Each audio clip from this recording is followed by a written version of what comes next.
for supporting me on Patreon. It means so much to me. Hey, welcome back, or welcome if you're new to my channel. We're gonna continue this week with the last part of my nostalgic unboxing of the original World of Warcraft battle chest, and this will be the last battle chest guide of the series, which is the one for the first expansion, the Burning Crusade. This strategy guide or battle chest guide from Brady Games is very, very nostalgic for me.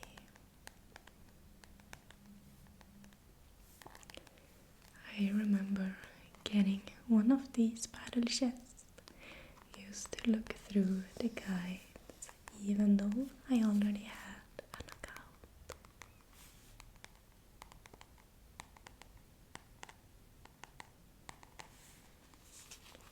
On the cover we can see a male Draenei with a male blood elf, and probably Shadow Moon Valley in the background, with all the fell energy surging through the lands. This is one of the last Brady Games strategy guides I have in my collection for now. So I will be trying to switch up my content. So please enjoy this video. Sit back and relax and let's get into it. Thank you. This feels so nostalgic for me. I'm almost getting goosebumps.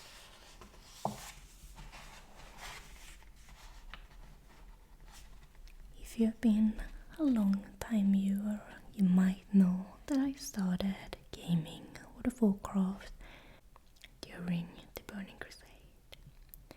So all of these memories are so incredible to me. It feels like going back in a time machine. We have the table of contents. The Burning Legion returns. A new dawn, 2 surprising allies, and Bloodhounds and training the newcomers, where few dared to dread. World dungeons, crafting, and bestiary. There is an original Brady Games strategy guide for vanilla World of Warcraft that is a bestiary with all of the beasts. I think that is an item that has been on my wish list for quite some time. And I might order it in the near future if I can find it online. Beautiful. The Burning Legion returns. We who fought in the Third War never deceived ourselves that the war had put an end to the Burning Legion. Kil'jaeden and his vast army were cut off from Azeroth, but not indefinitely. Yet, with the threat of all-out war between Horde and Alliance, and the continuing danger of the Scourge, what could we do about the Legion? How could we prepare for a war that might be a millennia in the future, when so much conflict was already at our doorstep? Now that the Dark Portal has been reactivated, we must reevaluate our priorities. The world of Draenor did not, after all, perish under the strain of the magical portals Ner'zhul created 18 years ago. Rather, Draenor has been reduced to a shattered territories of Outland, where, just as rumors had it, the demon Illidan Stormage is fighting to solidify his power base.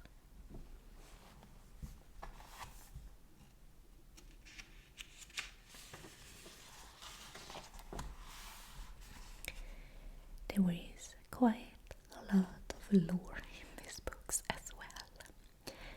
And I am actually prepping to start off with my ASMR lore series. The Burning Crusade brings with a number of major and minor gameplay changes. Not only is there new content to discover and conquer, but higher character levels, flying mounts, interface improvements, and many other subtle changes. So we have some of the interface and static changes. New terminology and statics. New terminology, critical rating, defense rating, dodge rating, haste. It's a little bit hard to read when it's so small.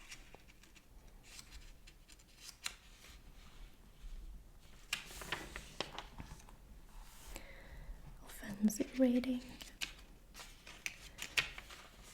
You know, the game got quite a lot of updates during the Burning Crusade. I think both DBC and Manila are amazing. It's the two, versions of the game I love the most. Crafting and finding new game. Try heroic mode.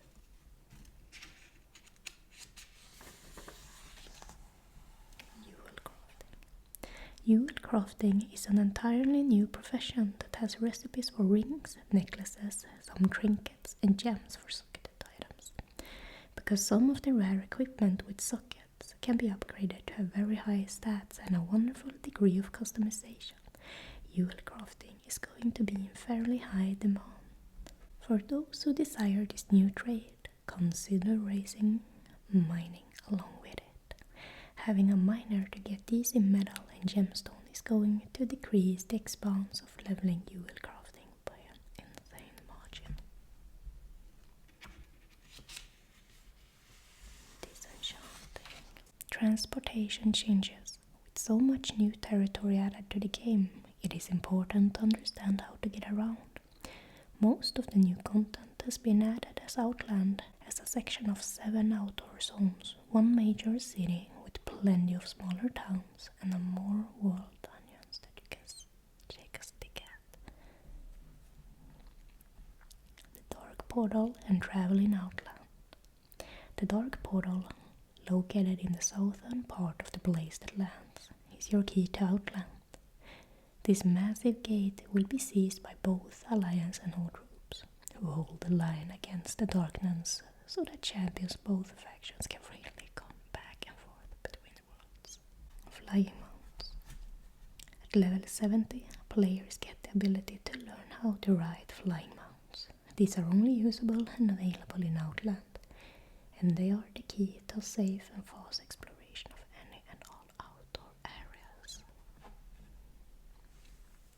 We have the Druid flying form coming, and the city teleporter from Undercity and Silver Moon. More factions than ever, and then they have informations about each faction, and it's so nice. Honor Roll. Honor Roll is the first major bastion of Alliance might in Outland. It should be the first stop for any Alliance characters who come through the portal and wish to look for adventure. And Thrallmore. The forward base of the Horde in Outland is at Thrallmore. These orcs are extremely loyal to Thrall and to the cause of retaking Outland, so they won't be impressed just because you are a hero back in Ogrimmar. Kurenai. The Kurenai are a group of the broken that have clawed their way back from the brink of slavery. Exerting themselves now, they are helping the Alliance to push back the various nasty forces that cover Outland. Maghar. The Maghar orcs are a tough breed.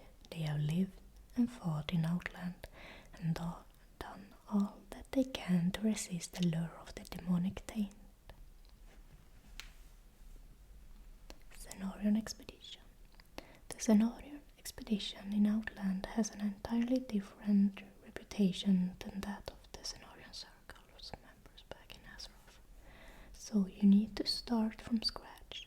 Luckily, there are a ton of quests to do for these characters in Sangarmatch. And Sporekar.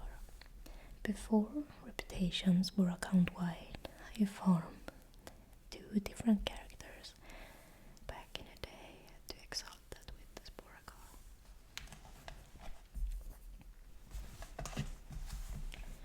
I really love this old school slow-paced grinding that isn't today anymore in the game. The cute little fungus people of Sporekar are always in need of help. These friendly creatures live in several areas of Sangarmatch, and they are hunted by many of the giants that also share that zone.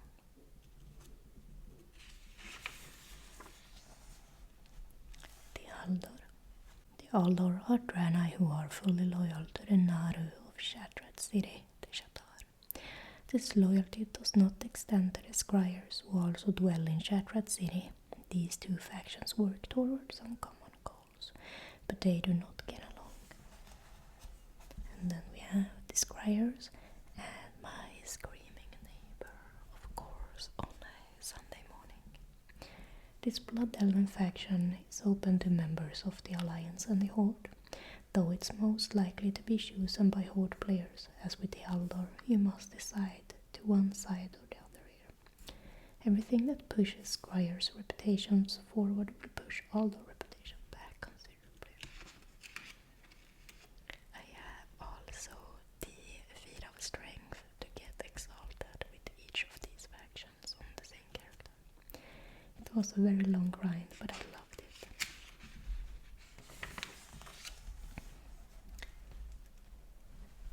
The Shatar. Shattered City is the only place in Outland that has survived war against Illidan and the Burning Legion. The Naru that peacefully rule the city are known as the Shatar. We have Shatar, Lower City. The refugees of Outland gather in Shatar, and they have to have their own reputations. These people won't care a bit whether you are loyal to the Aldor or the Scryers. They are quite ready to take help wherever it can be found. And Alarian Stronghold. Just on the eastern side of Terrakar is the Alarian Stronghold, an alliance fortress in southern Outland.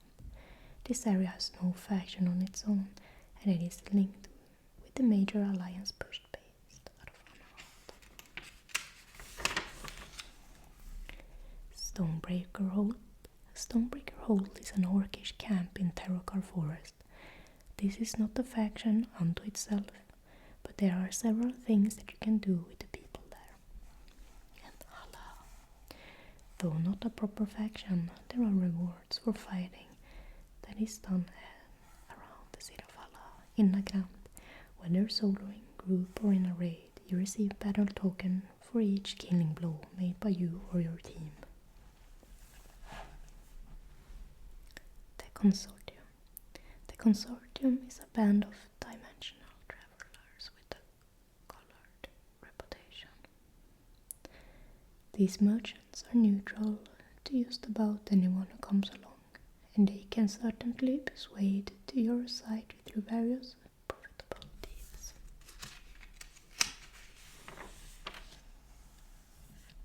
Quick list of new zones, dungeons and raids.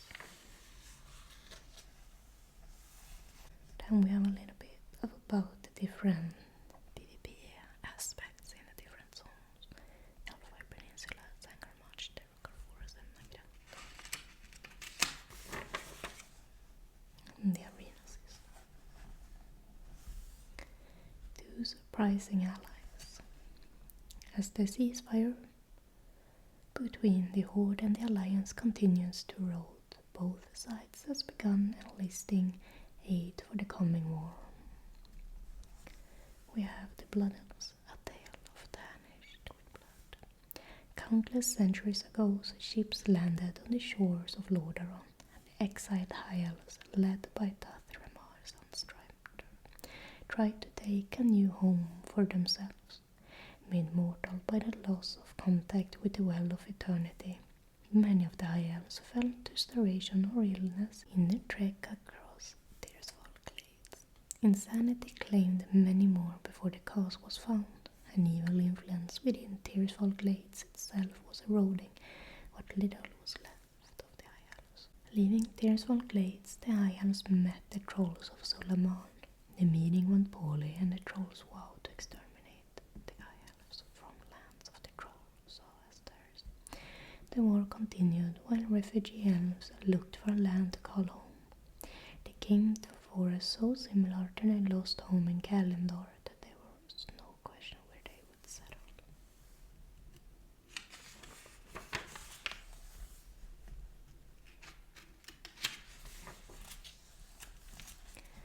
And the Draenei's the chase. Thousands of years ago, on a world called Argus, the Eredar lived, masters of their world. They used intelligence and magical affinity to craft a society brighter than the stars themselves. Very little seemed beyond the reach of these people, and Argus shone like a beacon across the cosmos. No beacon goes unseen. Sargeras, the destroyer of worlds, saw the accomplishments of the Eredar. They would fit nicely into his plans. Bent on destroying all life, Sargeras saw in the Eredar the power to lead his army of demons. Contact was made between Sargeras and 3 of the Eredar's leaders. He offered what all demons offer, power and knowledge in exchange for loyalty. Sargeras didn't want just their loyalty though. He wanted the entire Eredar race. Kil'jaeden and Archimonde were tempted by the offer while Velen was hesitant.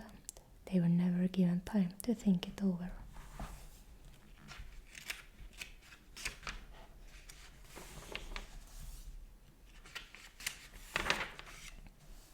This section is about training the newcomers.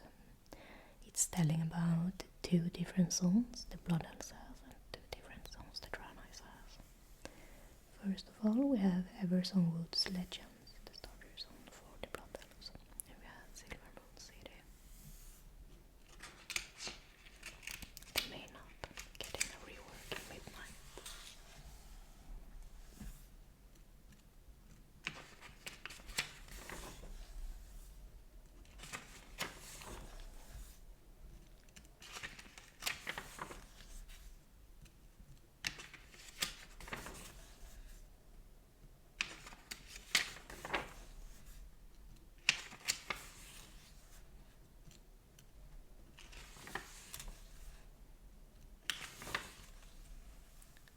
And the capital of Silvermoon City, map legend. Some Fury Spire, God of the Sun, Murder Road, the Dead Scar, the Bazaar, Work of the Elders.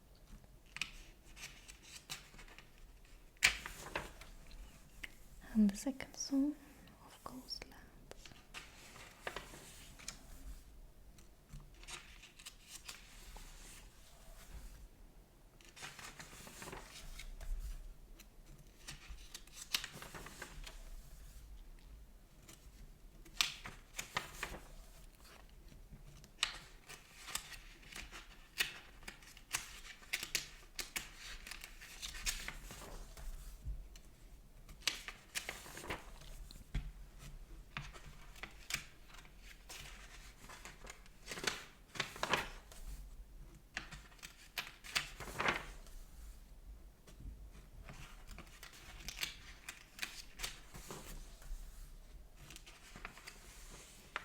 Then we are on to the starting zone for the Draenei with the Asjarmust Isle, which is probably my favorite starter zone of all times. The music of Asjarmust Isle is amazing and great for meditation and relaxation out in the forest. We have the crashed spaceship of the Exodar, which is the capital. Silvermist Isle, Ammon Vale.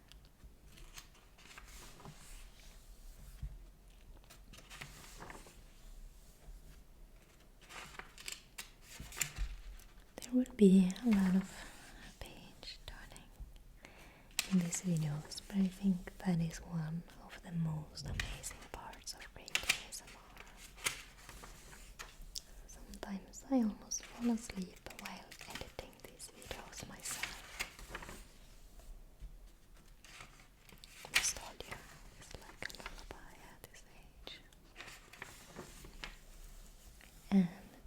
Dawn of the Exodus.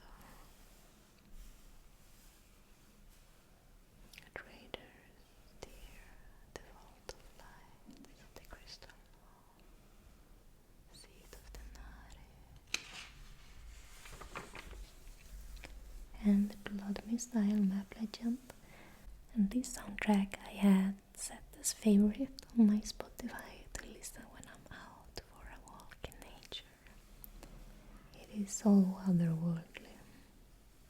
This song is a fantastic follow-up to a Shermy style.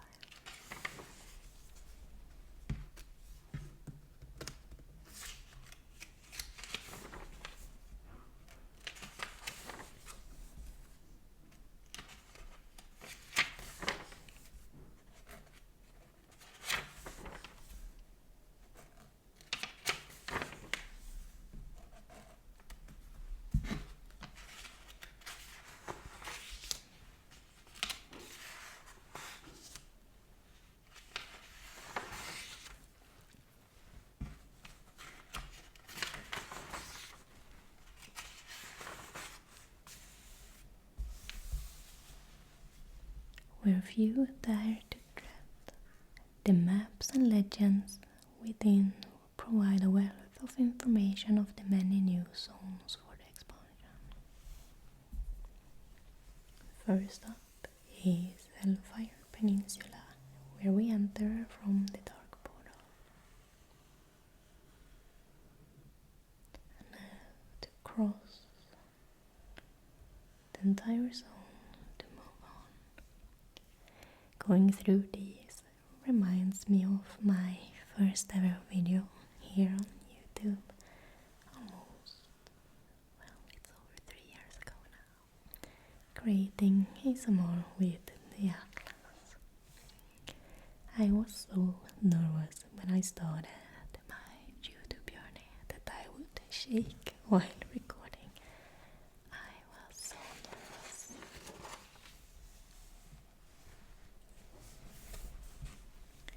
And we have Sangar March.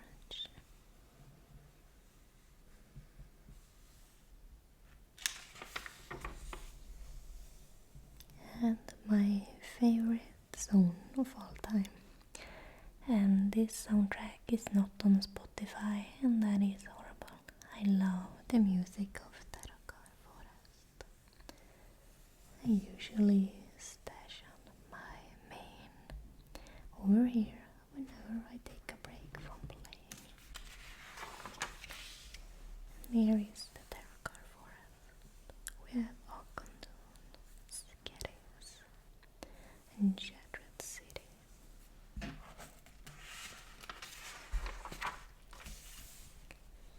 And the main city for the Burning Crusade, Shattered City, with the inns.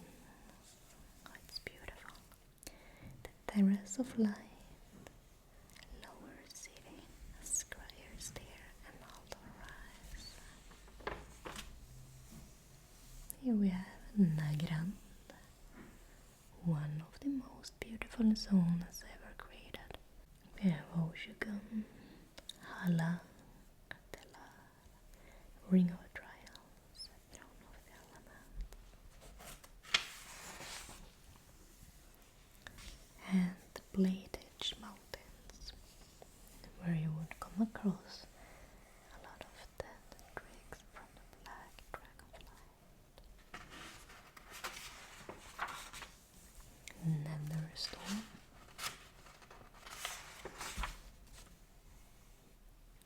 with the Tempest Keep.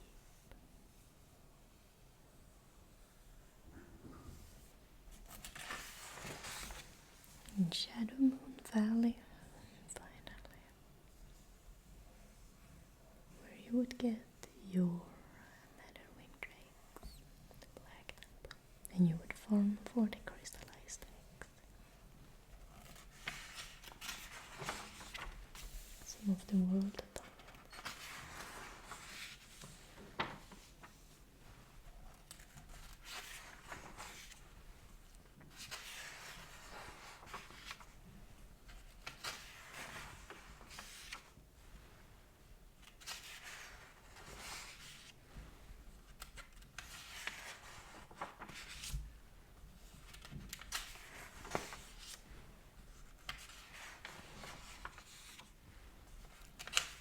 Slave pens.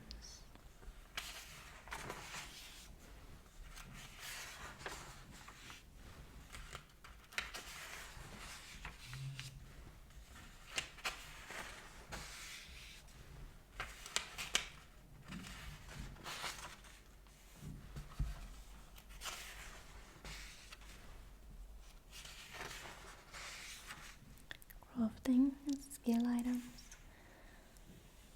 These are just lists and lists and lists.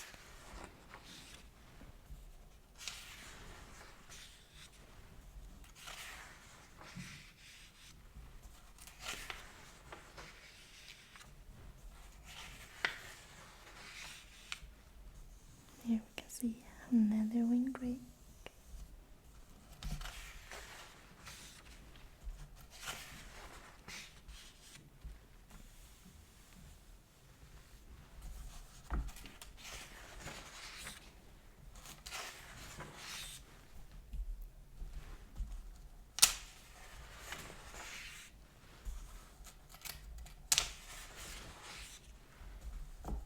Just goes on and on.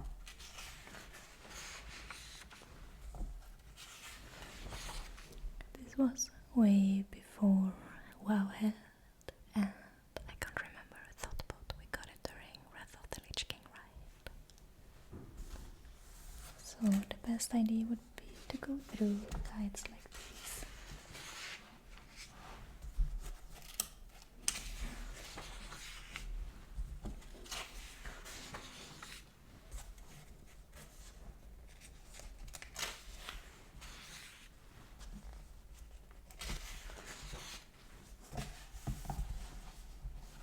Stalking new prey with the new levels to gain and new areas to explore. You can expect there to be new foes to conquer as well. There are not only a huge number of new opponents, but there are entirely new races in Outland that has never been seen before in World of Warcraft. We have the Arago. The bird-like skeddies are found in several areas of Outland. It may seem at first like all of them are hostile and cruel. Many of them are. However, they are pocket groups of these creatures that have renounced combat for a time and seeking shelter in Shattered City. Be wary of those you find out in the field. They are most certainly not of that variety.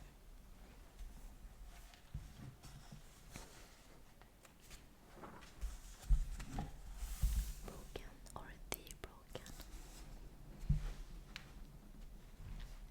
The orcs of Outland were not the only ones to suffer the Burning Legion's demonic corruption.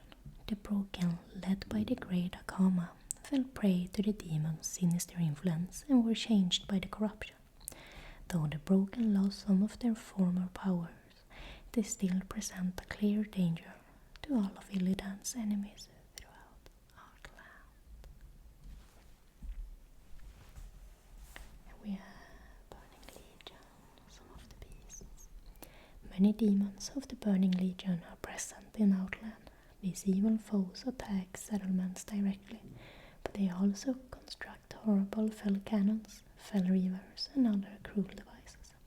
To disrupt their efforts, adventurers from both factions must do their best to attack the Burning Legion wherever it's found.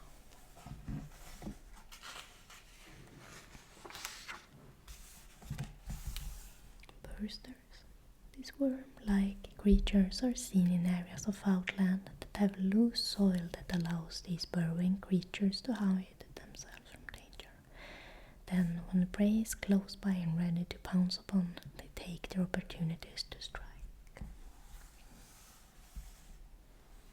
Some of the beautiful dragonhawks.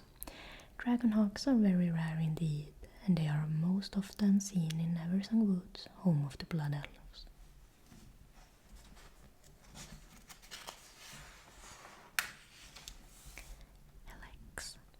Eleks are hunted for their great tusks and for the thrill of engaging such powerful creatures. Seen heavily in Nagrand, Eleks are used as mounts by the Draenei and the Kurenai.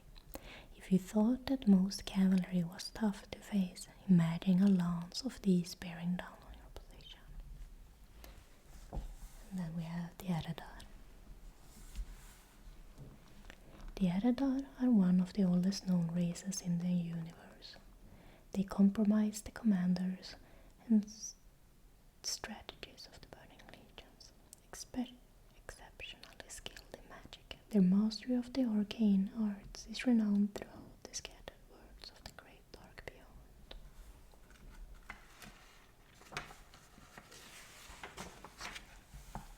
Ethereals. Treading the chaotic spaces between worlds, the Ethereals are astral travelers who dwell within the twisting nether.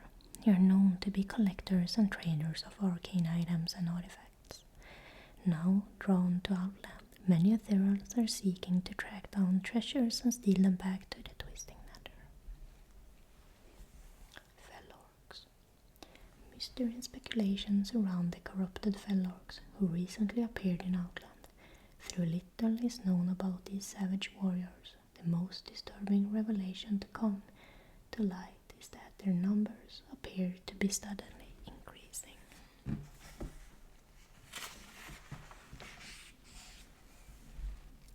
Flesh beasts.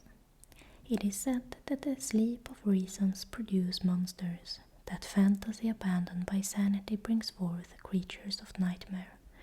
For most, the horrors of their sleeping hours cannot follow them into the waking world, yet some are haunted by them even long after the wheel of sleep have parted. Floating eye. Floating eyes are only seen in specific locations, and that is probably a good thing. Many adventurers are struck with fear at the sight of such odd event being.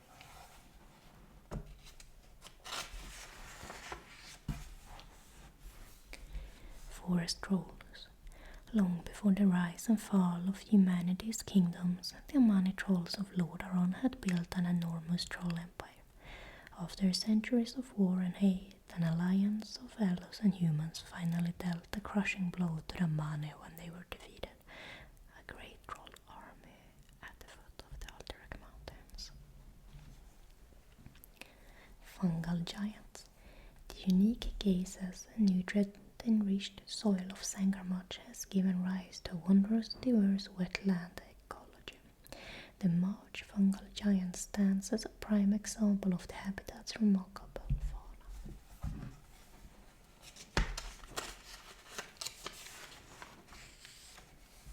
Giant moths. Giant moths are usually peaceful unless there is a major irritant in the area to provoke them. Though large in size, some of these moths are kept safe more by their ability to emit some type of chemical that pacifies aggressors. Gron. Monstrous, terror incarnate. Words cannot begin to describe the terrible Gron of Outland, the immortal demigods of the ogre race.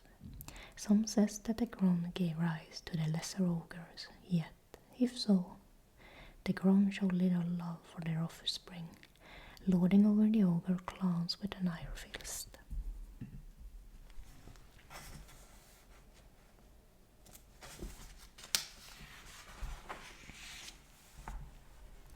Lynxes. Lynxes are new species of cats that have not been seen in quite some time. They exist both in Azeroth and Outland, but have been at the periphery. Mana worm. With mana worms, there can be no doubt at all that they are drawn to mana-rich areas, found in the Blood-Elven territory and in sections of Outland that are heavy in mana.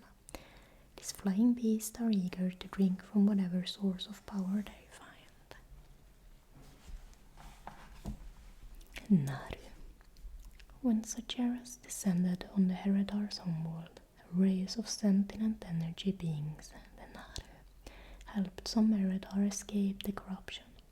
Soon the Eredar refugees begin calling themselves the Draenei, or exiled ones.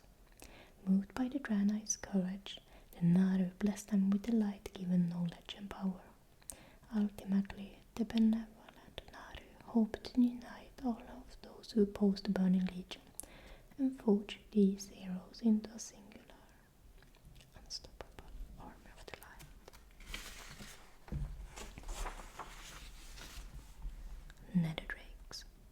It is said that the nether drakes can be broken of their aggressive tendencies and trained to become flying mounts.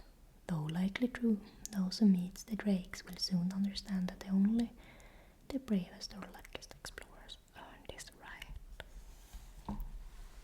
Nether rays. Nether rays are flying species of predator that are often hunted by settlements that wish to keep the region safe.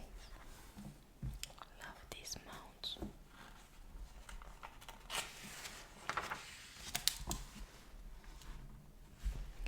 Ogre Lords. The Ogre Lords of Outland are the only ogres known to retain some of the physical traits of their grown progenitors, such as the bony calcified protrusions of their heads and backs, as well as a portion of the grown's immersed size and strength. Ravagers. These predatory beasts are found all across Outland, then lurking behind rocky clusters and towering escarpments, waiting to pounce on any prey foolhardy enough to wander within striking range or their blindingly fast razor-sharp claws.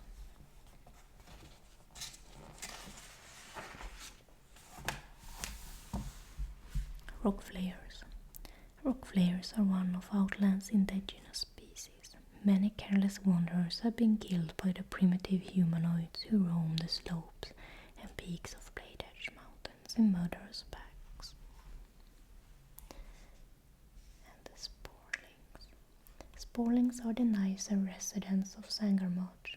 These indigenous people are a fungal race that try to carve out a niche from themselves between the vicious Naga and the fungal giants of the region.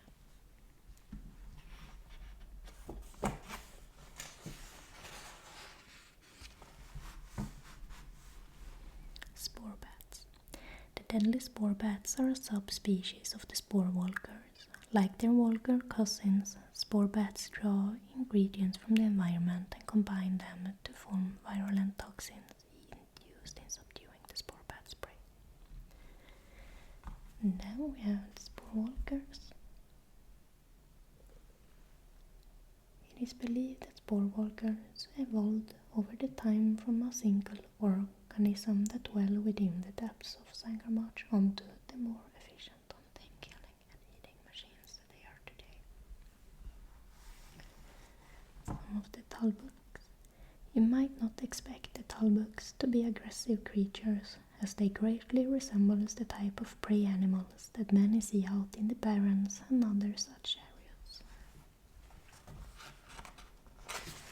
Warp Stalkers. Warp Stalkers are crafty predatory hunters indigenous to Draenor that have been corrupted by the Burning Legion.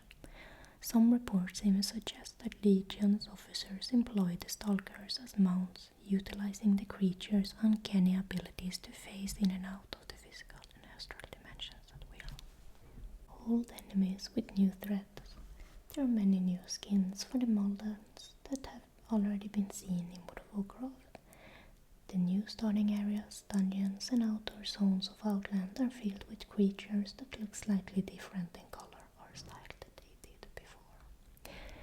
I think today we only have recolors and new skins.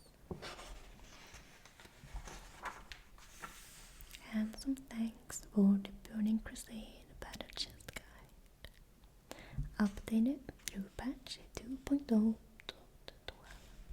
Copyrighted 2007. And here on the back side you can see a little bit of the map of Outlands, Shadowmoon Valley, Terracar Forest, Nagrand, Elfar Peninsula, Sangarmarch, Blade Edge Mountains and others. I really do hope you enjoyed this video. I am looking forward to finding inspiration to switch up my content. If you would like to support my channel, check out my Patreon. I really hope this was as nostalgic for you as it was for me. Thank you all so much for watching,